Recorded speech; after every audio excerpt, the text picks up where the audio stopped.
우리가 읽은 호세아의 본문은 선지자가 활동하는 시기를, 시대적 배경을 우리에게 제시해 주고 있습니다. 질문을 하나 한번 해볼까요, 여러분? 선지자가 활동을 한다고 하는 것은 지금 이스라엘이 잘하고 있다는 말일까요? 아니면 잘 못하고 있다는 말일까요? 네, 수준이 있으시네요. 선지자가 활동한다는 말은 이스라엘이 잘하고 있다를 가능성보다는 잘 못하고 있을 가능성이 훨씬 더 많습니다. 지금 호세아 선지자가 활동하던 시기는 이스라엘에 있어서 매우 중요한 시기였습니다. 여기 1절을 한번 저희가 같이 한번 다시 읽어보죠. 우시야와 요담과 아하스와 히스기야가 이어 유다 왕이 된 시대에 누구요? 요아스, 그리고 그의 아들 여로보암. 여기서 여로보암은 여로보암 2세를 말하는 겁니다. 근데 여러분이 유다의 역사를, 북왕국 이스라엘의 역사를 조금만 공부하시면 이 시기가요, 북왕국 이스라엘에서 최고 전성기였다라는 것을 알게 됩니다. 지금 호세아가 어느 시기에 하나님의 말씀을 전했다고요? 북왕국 이스라엘의 최고 전성기. 이 시기는 북왕국 이스라엘에 있어서 평화와 번영의 시기였습니다. 그 지역을 저희들이 조사해 보면 과거 다윗과 솔로몬이 다스렸던 그 시기를 지금 여로보암 2세 때는 거의 다 회복했어요. 그러니까 북왕국 이스라엘로 보면 가장 최고의 전성기에 지금 하나님의 말씀이 임한 겁니다. 선지자 누구에게요? 호세아에게. 보통 선지자가 활동하는 시기는 이스라엘이 하나님 앞에 패역하던 시기일 확률이 많은데, 아이러니컬하게도 이 시기는 지금 이스라엘의 최고 번영기였습니다. 여러분, 이 1장 1절에 등장하는 요아스와 여로보암 2세, 이 사람들은 예후라고 하는 왕조에 속한 왕들이었습니다. 그럼 예후가 어떤 왕조냐? 예후 왕조는 그 앞서 등장하는 아합 왕이 있는 오므리 왕조, 이 왕조는 이스라엘 역사에 있어서 가장 패역한 왕조였습니다.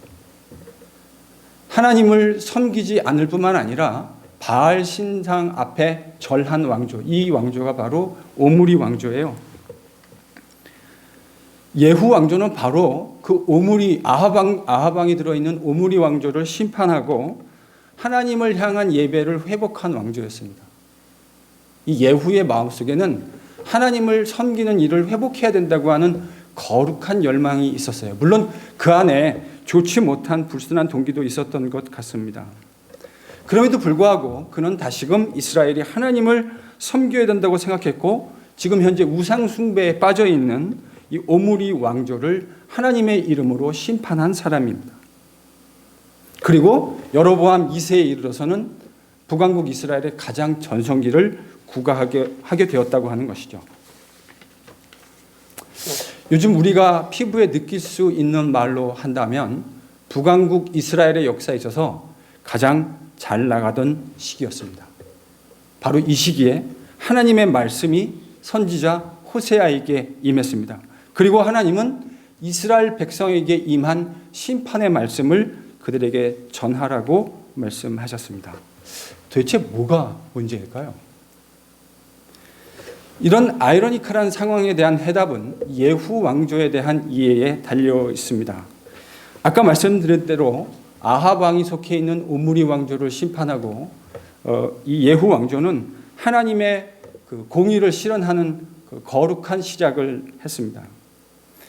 영적인 간음의 한복판에서 허덕거리고 있는 이스라엘을 다시금 하나님을 섬기는 거룩한 야훼 종교로 회복한 일을 했다고 하는 거죠.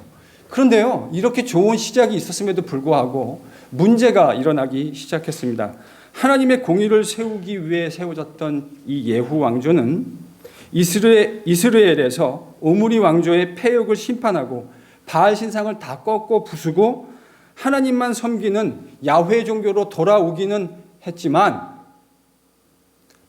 하나님의 방법으로 하나님을 섬겼던 것이 아니었습니다. 그 힌트를 우리는 호세아 4장 13절에서 찾을 수 있습니다. 여러분 한번 찾아보실까요?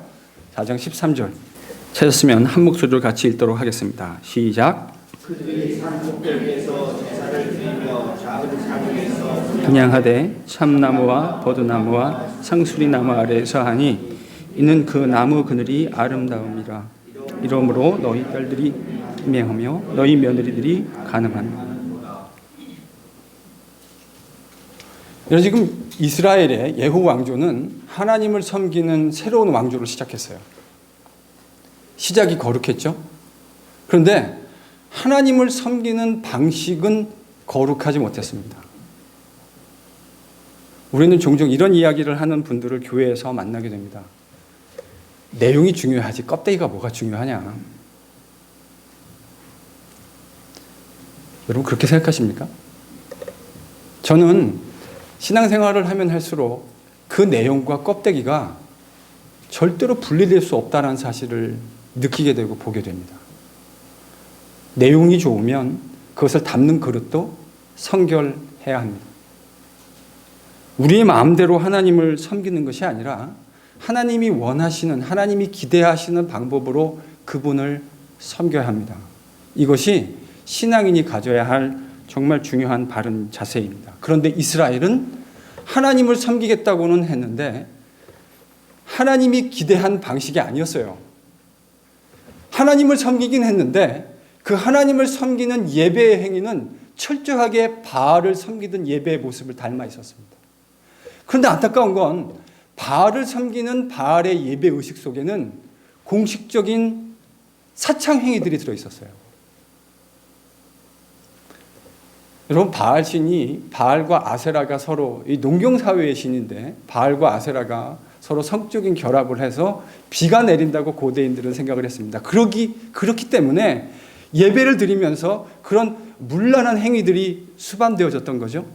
그런데 이스라엘이 지금 하나님을 섬긴다고 하는데 하나님을 섬기는 방식이 바알 신을 섬기는 방식을 그대로 닮아 있어요. 그러니까 지금 호세아가 고발하는 대로 하나님을 섬긴다고 하는 이스라엘의 딸들과 며느리들이 무슨 일을 하게 되죠?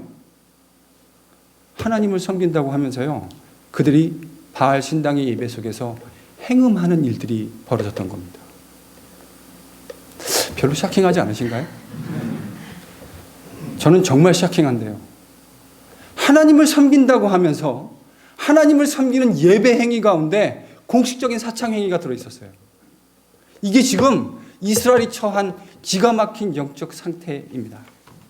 이것을 우리는 영적인 종교 혼합주의라고 부릅니다. 그런데 안타까운 거는요, 이런 종교 혼합주의가 북왕국 이스라엘 여로보암 2세 때만 있었던 것이 아닌 것 같습니다. 오늘날 기독교인의 삶의 모습 속에도 이런 종교 혼합주의의 모습들은 심심치 않게 발견됩니다. 제 대학 때 친구가 담임 목회를 하는데 그 친구를 얼마 전에 만났어요. 근데 이 친구가 기가 막힌 이야기를 저에게 해줬습니다. 교회 권사님이 있는데요. 요즘 한국에 여러분 취업난이 심각한 거 아시죠? 잘 모르시나요? 미국 사회에 계셔가지고. 한국의 취업난이 심각해요.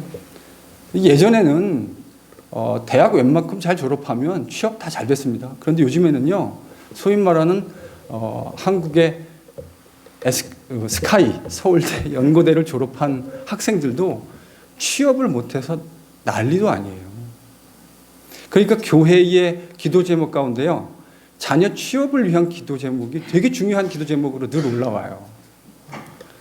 근데 이제 교회 권사님이신데 자녀를 위해서 취업을 위해서 기도를 하셨대요. 근데 나중에 목사님이 알게 됐는데 그 권사님이 새벽 예배 마치시고 점집에 가셨대요.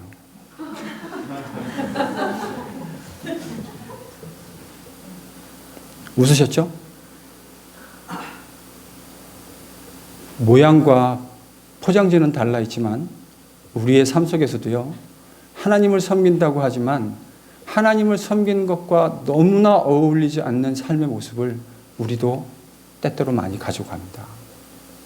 우리는 점집에 가진 않을지는 모르지만 우리의 삶 속에서도 하나님을 섬기는 그 모습과 사창의 모습이 어떻게 공존할 수 있겠습니까? 그런데 이스라엘이 그랬던 것처럼 오늘날 우리의 삶 속에서도 하나님을 섬기는 것과 너무나 어울리지 않는 모습들을 우리는 정말 많이 하며 살아갑니다. 바로 이런 상황에 하나님의 말씀이 호세아에게 임했습니다. 여러분 2절을 보실까요? 본문을 보셔야죠. 하나님의 말씀이 호세아에게 비로소 임했습니다. 하나님께서 호세아에게 뭐라고 말씀하셨습니까? 너는 가서 음란한 아내를 맞이해서 음란한 자식을 낳아라. 지금 하나님께서 호세아에게 명령했습니다. 너는 가서 음란한 아내를 맞이하여 음란한 자식을 낳아라. 여러분 명령문이 여기 등장하는데 지금 몇 개의 명령이 등장하죠? 저를 보시면 답이 없고요. 성경을 보셔야 답이 있습니다. 성경에 몇 개의 명령문이 있습니까? 너는 가라. 그리고요. 음란한 아내를 맞이해라. 그리고요. 음란한 자식을 낳아라. 얼핏 보면 3개의 명령 단어, 동사가 등장하는 것 같습니다. 그런데 이 본문을 히브리어 원문으로 읽으면 동사는 딱 2개 등장합니다. 너는 가서, 제가 좀 직역을 해볼게요. 너는 가서 너를 위해서 음란한 자녀와 음란한 자식을 취하라. 이렇게 직역할 수 있습니다. 제가 이렇게 직역을 했더니 여러분 가운데 그게 뭐가 다른데 이렇게 저를 쳐다보시는 분이 계신 것 같아요. 여러분 미묘한 뉘앙스의 차이가 있습니다. 너는 가서 음란한 아내를 맞이해서 음란한 자식을 낳으라. 그럼 여기서 낳은 자식은 누구 자식일까요? 호세아 자식입니다. 그럴 확률이 매우 높죠. 그런데 너는 가서 음란한 아내와 음란한 자녀를 취하라. 그러면요, 이 말 속에는 적어도 여기서 낳게 되는 자녀가 호세아의 자녀가 아닐 가능성이 있고 어쩌면 이미 음란하게 태어난 아이를 입양하라는 의미로 이 본문을 해석할 수도 있습니다. 무슨 말인지 이해가 되셨죠? 제가 지금 여기서 낳은 아이가 호세아의 자녀냐 호세아의 자식이 아니냐를 말하려는 것이 아닙니다. 여러분 따지고 보면 음란한 여자가 낳은 자식이 호세아의 자식인지 아닌지를 말하는 게 얼마나 어려운 일일 수 있겠습니까? 여기서 정말 중요한 건 이 자녀가 호세아의 자녀냐 자녀가 아니냐가 아니라 왜 하나님은 호세아에게 그와 같은 명령을 내리셨는가입니다. 2절에 보면 그 이유를 본문 성경은 이렇게 얘기해 주고 있어요. 제가 이걸 또 좀 번역을 해볼게요. 이렇게 번역할 수 있습니다. 왜냐하면 이 나라가 여호와를 떠나 크게 행음함이니라. 히브리어 원문에는 키라고 하는 접속사가 들어있습니다. 키라는 접속사는 영어의 because의 의미와 같은 의미를 담고 있어요. 그러니까 이 말은 이스라엘이 지금 영적 음행을 저질렀기 때문에 호세아 너는 음란한 아내를 취하라라고 말하는 것으로 이해할 수 있습니다. 그렇다면 이스라엘이 영적으로 간음을 행한 것과 호세아가 창기와 같은 여자와 결혼해야 하는 것 사이에는 무슨 연관이 있는 겁니까? 우리는 구약 성경의 선지자 혹은 예언자 그러면 마치 미래에 일어날 어떤 일들을 이야기해 주는 그런 사람 정도로 생각합니다. 물론 선지자는 앞으로 일어날 일에 대해서 이스라엘에게 말하는 역할도 감당하기는 했습니다. 그러나 기본적으로 선지자가 가지고 있는 본질적인 역할은 하나님이 자기의 백성에게 전달하셔야 하는 그 말씀을 선지자에게 미리 보여주시거나 아니면 들려주셔서 선지자가 보고 혹은 들은 그 말씀을 가지고 가서 하나님 백성에게 전하는 역할을 하는 사람, 이 사람이 선지자의 데피니션입니다. 그러니까 선지자는 그 말씀을 전하는 동안에는 그 말씀을 받는 자에게 하나님과 같은 역할을 하게 되는 거예요. 사람이 전하지만 누가 전하는 거죠? 하나님이 전하시는 겁니다. 지금 제가 여러분에게 하나님의 말씀을 이야기하고 있지만 인간이 이해하고 있지만 이 이야기는 인간이면서 동시에 하나님이 여러분에게 전하시는 말씀이 되는 것과 흡사합니다. 하나님은 그래서 종종 하나님의 선지자들에게 말로 하나님의 메시지를 전하라고도 하셨지만 때때로는 말뿐만이 아니라 선지자의 삶을 통해서 그가 하는 행위를 통해서 하나님의 말씀을 전하라고 이야기하셨습니다. 선지자가요, 말로만 하나님의 말씀을 전하는 게 아니라 그의 삶으로 전해야 합니다. 저도 목사의 연수가 한 해 한 해 더해 갈수록 점점 어려운 일을 경험하게 됩니다. 예전에 대학 때 목사가 될 것이라는 어렴풋한 소망을 품고 신학교에 갔을 때 제 마음속에 이런 소원이 있었어요. 하나님, 저에게 어디서 본 건 있어가지고요.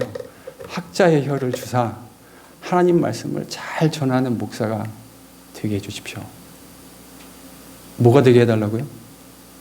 학자의 혀를 주셔서 하나님 말씀 잘 전하는 목사 되게 해주십시오.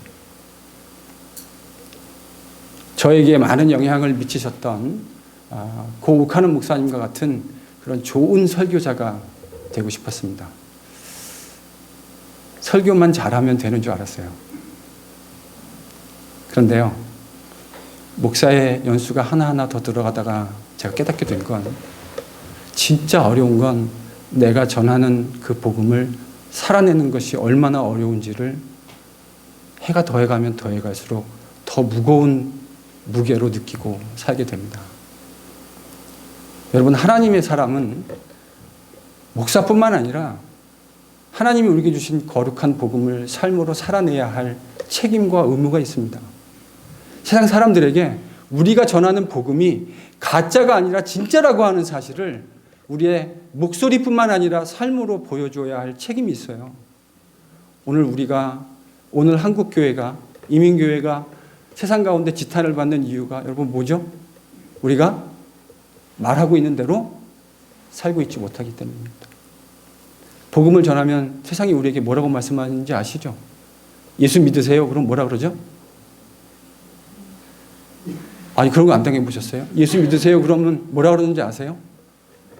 너나 잘하세요. 세상이요, 우리들에게 너나 잘하세요라고 합니다.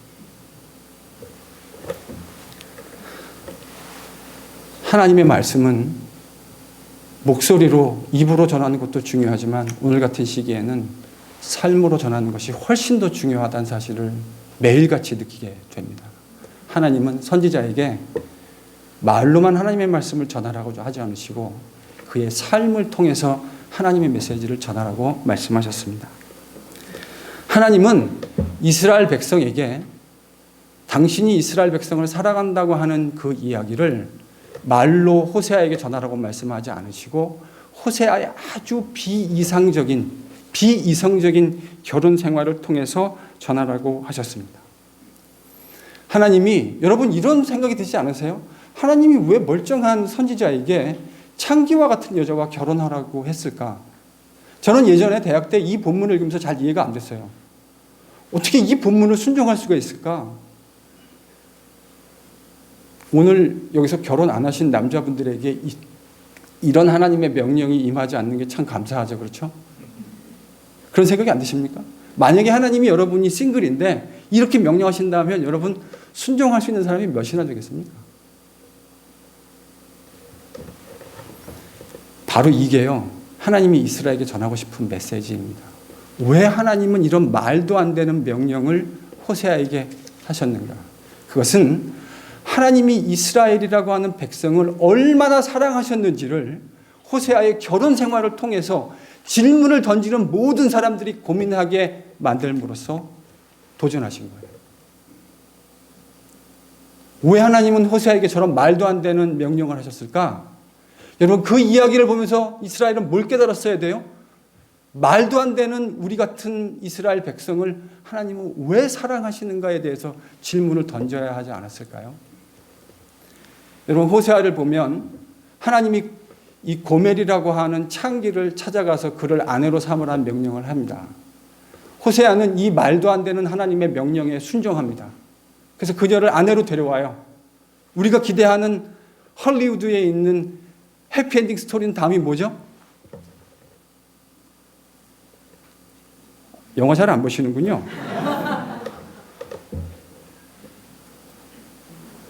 고멜이요, 개과천선에서 호세아를 지극히 사랑하는 모습으로 살아가는 것. And after that, they live happily ever after. 그리고 나서 막 올라가고 끝나야 되지 않습니까? 그런데요, 호세아의 이야기는 기가 막힙니다. 그런 여자를 데리고 왔는데 이 여자가요, 다시 자기의 옛 생활로 돌아갑니다. 하나님의 말씀이 다시 호세아에게 임합니다. 가서 그녀를 다시 데려와라. 이 말도 안 되는 명령에 호세아는 또 순종합니다. 여러분, 이 이야기가 무슨 이야기를 하는 거죠? 이런 말도 안 되는 여자를 사랑해야 되는 것이 호세아 선지자의 운명이라고 한다면, 하나님 백성인데 하나님 백성답지 못한 더러운 인생을 살고 있는 이스라엘을 하나님이 얼마나 사랑하시는지를 말이 아니라 호세아의 결혼 생활을 통해서 증거하고 싶으셨던 겁니다. 하나님의 멀쩡한 선지자가 창기를 찾아가서 아내로 삼아야 했던 것처럼 지금 하나님이 이스라엘을 바라보는 심정이 딱 그 심정이었던 거죠. 저는 호세아를 읽을 때마다 하나님이 가엾다는 생각이 듭니다. 여러분은 어떠세요?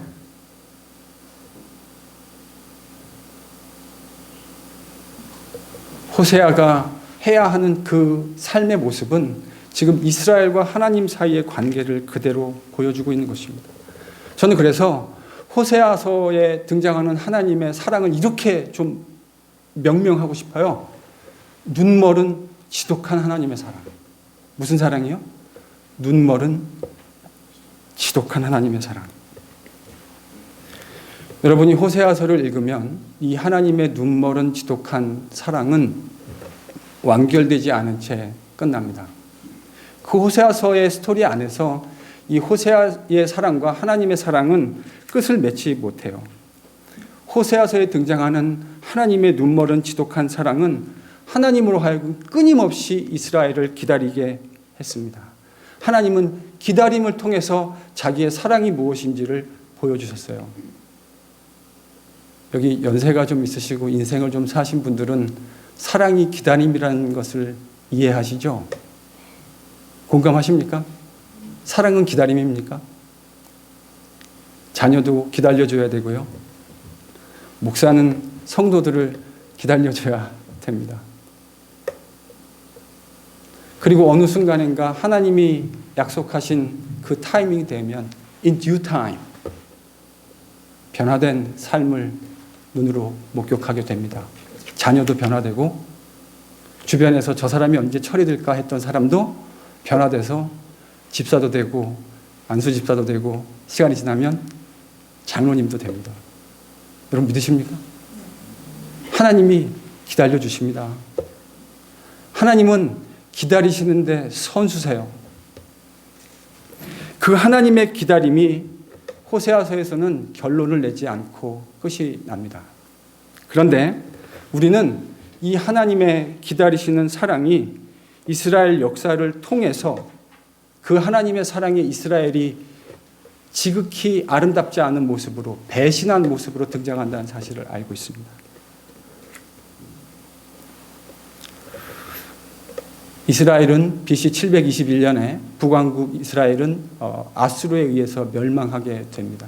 하나님이 그렇게 돌이키기를 기대했음에도 불구하고 그들은 돌이키지 않았어요. 그래서 결과적으로 그들은 망하게 됩니다. 그런데요, 호세아를 통해서 하나님이 보여주신 이 사랑 이야기는 이 세상의 어느 누구도 상상하지 못한 방법으로 결론을 맺게 됩니다. 그것이 바로 예수님의 이야기입니다. 이 예수님의 이야기는 하나님의 사랑 이야기의 반전입니다. 여러분 반전 좋아하시죠? 영화나 드라마 볼 때도 반전 좋아하시잖아요. 예수님의 이야기는 호세아를 통해서 보여주신 하나님 이야기의 사랑의 반전입니다. 신약의 예수님의 이야기는 이런 의미에서 호세아가 보여주지 않은 그 결말에 대한 기가 막힌 완벽한 결말입니다. 여러분, 멀쩡한 하나님의 사람 호세아가 창녀와 같은 여인을 고멜을 찾아가야 했던 것처럼 천지의 창조주이신 하나님이 인간의 몸을 입고 저와 여러분을 위해서 찾아오셨어요. 구약에서 완결되지 않은 그 이야기를 완벽하게 완성시키기 위해서 누가 찾아오셨다고요? 하나님이 찾아오신 거예요. 예수님이라고 하는 인간의 몸을 입고 하나님이 찾아오셨어요. 뭐 하기 위해서요? 저와 여러분을 끝끝내 찾아내기 위해서요. 고멜이 도망가면 도망갈수록 호세아의 추격이 끈질겼던 것처럼 우리가 하나님을 벗어나서 패역한 모습으로 도망갔음에도 불구하고 하나님은 그런 우리를 찾기 위해서 스스로 인간의 몸을 입고 이 땅 가운데 오셨습니다. 이것이 바로 성육신이 우리에게 이야기해주는 다이내믹한 러브 스토리입니다. 우리는 오늘 주일 예배로 이 자리에 모였습니다. 저는 기독교의 예배가 하나님이 누구이시며 그분이 우리를 위해서 무엇을 하셨는가를 기억하는 기억의 행위라고 생각합니다. 기억하지 않으면요, 은혜도 없습니다. 기억하지 않으면 감사도 없어요. 그런데 기억할 때 거기서 은혜도 새로워지고 감사도 새로워지는 은혜를 경험하게 됩니다. 여러분, 이 자리에서요, 하나님의 은혜를 우리가 지금까지 그렇게 수북하게 덮어두어선, 그래서 먼지가 많이 쌓였던 하나님의 은혜를 다시 기억하실 수 있는 예배가 되시기를 바랍니다. 하나님이 우리를 위해서 무엇을 하셨는가? 그리스도 안에서 어떤 일을 하셨는가? 여러분, 이 이야기를 들으면서 고멜이 더러운 여인이라고 생각하실 겁니다. 저는 여러분에게 묻고 싶습니다. 그러면 저와 여러분은 어떻습니까? 고멜이 더러운 여인이면 우리는 어떻죠? 하나님이 우리에게 보여주신 그 은혜에 비하면 우리가 그분께 보여드렸던 모든 행위들은 가장 잘 어울리는 단어가 하나 있습니다. 제가 지금 그 단어를 마음에 품고 있어요. 그게 뭔지 맞춰보실 수 있겠습니까? 하나님이 우리에게 보여주신 은혜에 대해서 우리가 보여드렸던 반응을 디스크라이브 할 수 있는 가장 좋은 단어가 하나 있어요. 뭘까요?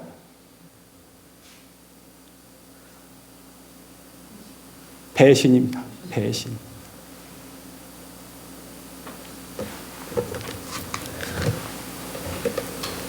우리는 교회에서 이런 투정 부리는 성도들을 가끔 봅니다. 내 마음 몰라준다고. 내 마음 몰라준다고 투정 부리는 성도들을 봅니다.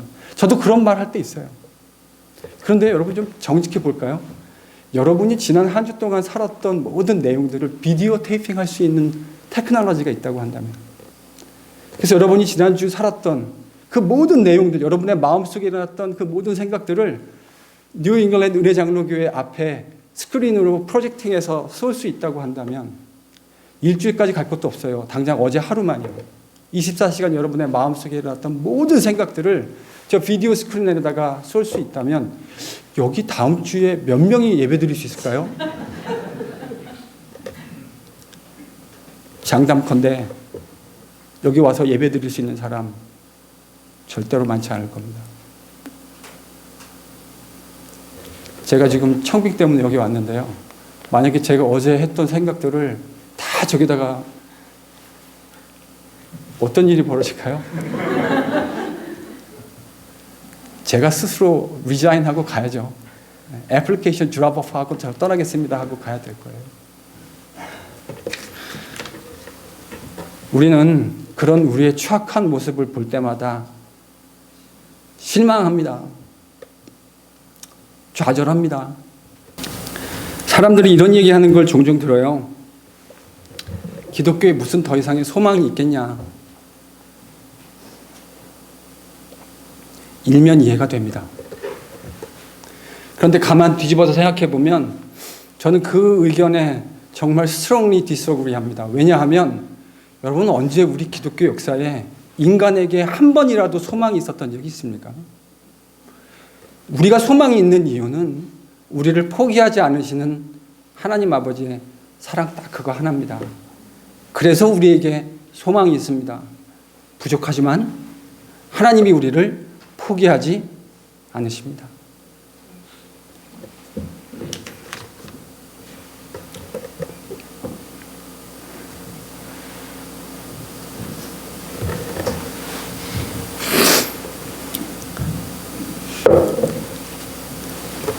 제가 울지 않기로 다짐을 하고 올라왔는데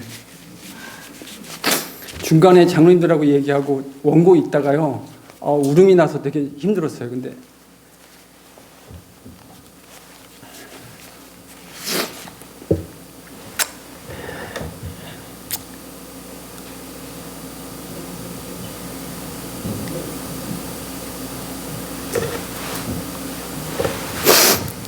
여러분, 하나님의 은혜가 없으면 우리에게는 아무런 소망이 없습니다. 우리는 그 이유 때문에 여기에 있는 것이고 그 이유 때문에 예배를 드립니다. 여러분이 이 예배당을 들어올 때 어떠한 마음으로 들어오셨는지 저는 다 알지 못합니다. 그런데 예배당을 나갈 때 다시금 우리를 사랑하셨던 그 하나님의 은혜에 회복돼서 나가실 수 있기를 바랍니다. 그 은혜가 뉴 잉글랜드 은혜 장로 교회 위에 앞으로 계속해서 아름답게 이어지기를 예수 그리스도의 이름으로 간절히 축원합니다. 기도하겠습니다.